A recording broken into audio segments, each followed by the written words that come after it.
Hello friends, welcome to this new lesson. तो हमारी polity की सीरीज़ चल रही है एमपीपीएससी मेंस के लिए। आप दूसरे अगर कोई एग्जाम है तो उसके लिए भी पढ़ सकते हो पॉलिटी। तो हमने आर्टिकल 14 से लेकर तो 18 तक डिस्कस कर लिया है। फंडामेंटल राइट्स हम पढ़ रहे हैं। आज जो हम पढ़ेंगे आर्टिकल 19 पढ़ेंगे। ठीक है, 19 से 22 हमको अब डिस्कस करना है। तो जो मैं पढ़ाता हूँ सिंगल पीडीएफ हमारे टेलीग्राम ग्रुप भगत एजुकेशन में डाल देता हूँ मैं, तो आप वहाँ से देख सकते हो। एक बार जब कोर्स कंप्लीट होगा तो मैं फुल पीडीएफ, पूरे सिलेबस की पीडीएफ डाल दूंगा। हैंड रिटन है, आपको कहीं दूसरी जगह जाने की ज़रूरत नहीं है, सिर्फ उसको पढ़ लो, ये सुन लो, आपका काम खत्म। और हिंदी पीडीएफ, अगर जैसे ये कोर्स तो हिंदी इंग्लिश दोनों में है, अगर हिंदी पीडीएफ की रिक्वेस्ट भी आएगी तो मैं पूरी हैंड रिटन हिंदी पीडीएफ भी ग्रुप में डाल दूंगा। बस कमेंट्स में मुझे इतना रिस्पॉन्स आना चाहिए कि बच्चों को ज़रूरत है। ठीक है, तो शुरू करते हैं। अच्छा, एक नंबर भी हमारा 70012907 उस पर आप अपनी क्वेरीज व्हाट्सएप कर सकते हो। तो आज हम पढ़ेंगे आर्टिकल पहले आप आर्टिकल 19। तो 14 to 18 जो है वो राइट टू इक्वालिटी है। उसके बाद 19 से लेकर 22 तक ये सब क्या हैं आपके, ये सब आपके हैं राइट टू फ्रीडम। ठीक है, तो 19 में 6 फ्रीडम्स, बेसिक फ्रीडम दी गई हैं। 20 में protection against conviction for crimes. 21 is about right to life. 22 is protection from arrest and detention. अभी तो 19 डिस्कस करना है आज तो सिर्फ। ठीक है, तो 19 में ध्यान रखना 6 बेसिक फ्रीडम्स दी गई हैं 19 में। तो 19(1) में 19(1)(a) से लेकर 19(1)(g) तक बेसिक फ्रीडम्स के बारे में 6 बेसिक फ्रीडम दी गई हैं। तो ए में क्या लिखा हुआ है, freedom of speech and expression. Section जो सब सेक्शन बी है उसमें लिखा हुआ है right to from association, sorry right to, B में लिखा है राइट टू असेंबल। ठीक है, सी में लिखा है राइट टू फॉर्म एसोसिएशन। उसके बाद डी में लिखा हुआ है you can move anywhere, right to move freely. ई में लिखा हुआ है right to reside, you can reside anywhere, आप कहीं भी रह सकते हो। उसके बाद एफ वाली जो है वो 44th अमेंडमेंट से कैंसिल हो गई, उसको हटा दिया गया। जी में क्या लिखा हुआ है, right to practice any profession, आप कोई भी जो है काम कर सकते हो। ठीक, अब ध्यान रखना इसको याद कैसे करना है। ध्यान रखना FAS, तो सबसे पहले तो ये याद कर लो फर्स्ट, उसके बाद याद कर लो MRP। तो ये 6 हो गई आपकी FAS MRP। ठीक है, तो एक एक करके देखते हैं। तो 6 बेसिक फ्रीडम बताई गई हैं 44th अमेंडमेंट से। ये वाली आपकी हटा दी गई थी 19F, और एब्सोल्यूट नहीं है, इसमें रीजनेबल रिस्ट्रिक्शन है। 19(1) में राइट्स के बारे में कहा गया है, और 19(2) से लेकर 19(6) तक इनमें रिस्ट्रिक्शंस के बारे में है, क्योंकि राइट एब्सोल्यूट नहीं होती। ठीक है, ऐसा थोड़ी कि आप मतलब पूरी एब्सोल्यूट राइट मिलेगी, ये नहीं है। आर्टिकल 358 में लिखा हुआ है कि अगर नेशनल इमरजेंसी लगती है तो आर्टिकल 19 वहीं पे क्या होगा, सस्पेंड हो जाएगा। ये आपको ध्यान रखना है पॉइंट। ठीक है, नेशनल इमरजेंसी, स्टेट इमरजेंसी या फाइनेंशियल इमरजेंसी नहीं, नेशनल इमरजेंसी होना चाहिए।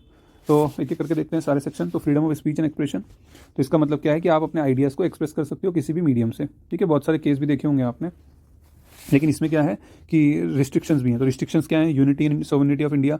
आप ऐसा नहीं है कि कुछ भी बोल दो। जैसे कि आपने देखा होगा कि JNU में एक बार एक किस्सा हुआ था कि वहाँ पे कुछ स्टूडेंट्स ने नारे लगाए थे, तो उन नारों को कहा गया था कि ये देश की अखंडता के लिए गलत है। तो उनको आर्टिकल 19 के खिलाफ ट्रायल कर दिया। उन्होंने कहा था कि नहीं, हमारा बोलने का अधिकार है, बट जो गवर्नमेंट, स्टेट ने क्या कहा था, मतलब इंडियन गवर्नमेंट ने कहा था कि नहीं, this is against unity and sovereignty of India, तो आप नहीं बोल सकते। ठीक है, तो इसमें क्या क्या आ जाएगा, फ्रीडम ऑफ प्रेस आ जाएगा, आप कुछ लिख सकते हो, जरूरी नहीं आपको बोलना ही है। राइट टू नो, आप कुछ भी जान सकते हो। नेशनल फ्लैग आप होस्ट कर सकते हो। आप अगर आपको एक्सप्रेस करने की आज़ादी है तो ये भी आज़ादी है कि आप उसको आप चाहो तो उसको प्राइवेट रख सकते हो, तो आपकी टैपिंग नहीं हो सकती फ़ोन की। तो इसके अंदर ही अलग अलग राइट्स हैं। ठीक है, और ये जो बेसिस हैं, इन बेसिस पे रिस्ट्रिक्शन लगी हुई है कि ये बेसिस होगी तो इस बेसिस पे आपकी जो राइट है ये वाली बोलने की, उसको हम रिस्ट्रिक्ट कर सकते हैं।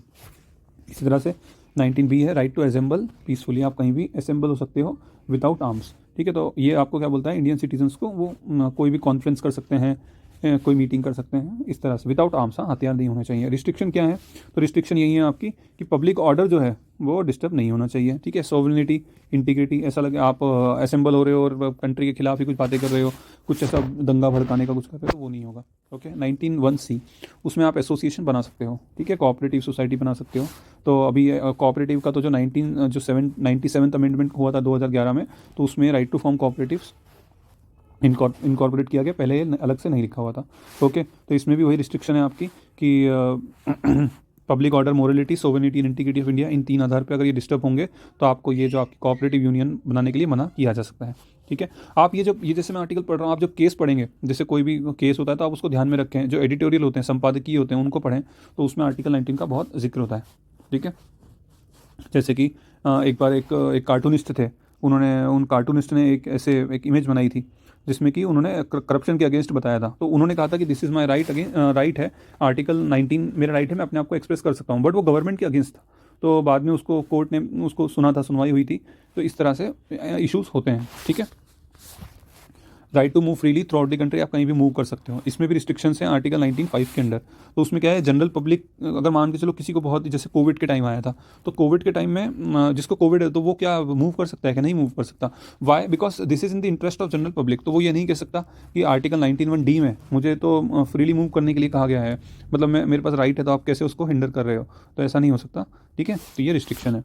शेड्यूल ट्राइब की प्रोटेक्शन के लिए भी अगर कुछ ऐसा होता है कि उस एरिया, वहाँ वो बंदा नुकसान पहुँचाएगा इस तरह से, या कुछ एरिया ही ऐसा है कि वहाँ पे वो लोग कल्चर उसको ऑफेंसिव समझते हैं आना, तो वहाँ पे भी वो रिस्ट्रिक्ट हो सकता है, ओके। उसके बाद 19(1)(e) है आपका कि आप किसी भी जगह पे रिसाइड कर सकते हो, ठीक है, सेटल कर सकते हो। इसमें भी 19(5) में रिस्ट्रिक्शंस लिखी हुई हैं कि रिस्ट्रिक्शंस क्या है आपकी, कि जब वही इन the interest of general public for the protection of interest of schedule tribe, ये जो आपके हैं इसके इस बेसिस पे, अब फॉर एग्जांपल एक ऑटोनोमस काउंसिल है, मान के चलो नागालैंड में, वहाँ पे परमिट लगता है अंदर जाने के लिए, तो आप कहोगे नहीं मुझे तो वहीं रिसाइड करना है, तो वैसा नहीं होगा। For the interest of schedule tribe इस राइट को भी आपको कर्टेल किया जा सकता है, ठीक है। This is not absolute. आखिरी जो हमारी 19(1)(g) में है कि right to practice any profession, आप कोई भी प्रोफेशन ऑक्यूपेशन आप कर सकते हो, ठीक है। ऐसा नहीं है कि सिर्फ कोई स्पेसिफिक ग्रुप ही एक काम कर सकता है, आप भी कर सकते हो, ठीक है, ओके। अच्छा, अब इसमें भी रीजनेबल रिस्ट्रिक्शन है। आप देखोगे कि अगर आप बोलो कि मैं वो एटॉमिक न्यूक्लियर पावर प्लांट लगा लूँ अपना, तो ऐसा नहीं होगा। कुछ चीज़ें रिजर्व रखी हुई हैं सरकार ने कि ये सिर्फ हम ही करेंगे, तो वो रिस्ट्रिक्शन हो सकती है, ठीक है। तो इसमें यही है कि टर्म्स जनरल पब्लिक के इंटरेस्ट में जो अगर कुछ काम है तो वो उसको रोका जा सकता है। और टेक्निकल क्वालिफिकेशन हो सकती है, अगर आप बोलें कि मैंने तो बीए किया है पर मैं एक डॉक्टरी का एमबीबीएस वाला काम कर लूँ, लोगों को दवाई दे दूँ, तो वो नहीं होगा। टेक्निकल क्वालिफिकेशन हो सकती है, ठीक है। तो इस तरह से ये लेक्चर में हमने देखा सारे 19 से पूरा जी तक, और 19 पूरा 19 देखा। अब हम देखेंगे आर्टिकल 20। तो हम उसको फास्ट करते हैं, ज़्यादा टाइम नहीं लगाते। बेसिक हमको ध्यान रखना है, जनरल स्टडीज़ ध्यान रखना है, स्पीड भी इंपॉर्टेंट है। तो आप ये पीडीएफ में इजीली एक बार पढ़ लो बस, और कुछ नहीं, कहीं दूसरी तीसरी जगह नहीं करना। एक बात मैं ज़रूर बोलूँगा कि जो एडिटोरियल्स आते हैं उसको आप देखो, तो वहाँ पे आपको थोड़ा सा आइडिया लगेगा। Okay, thank you so much.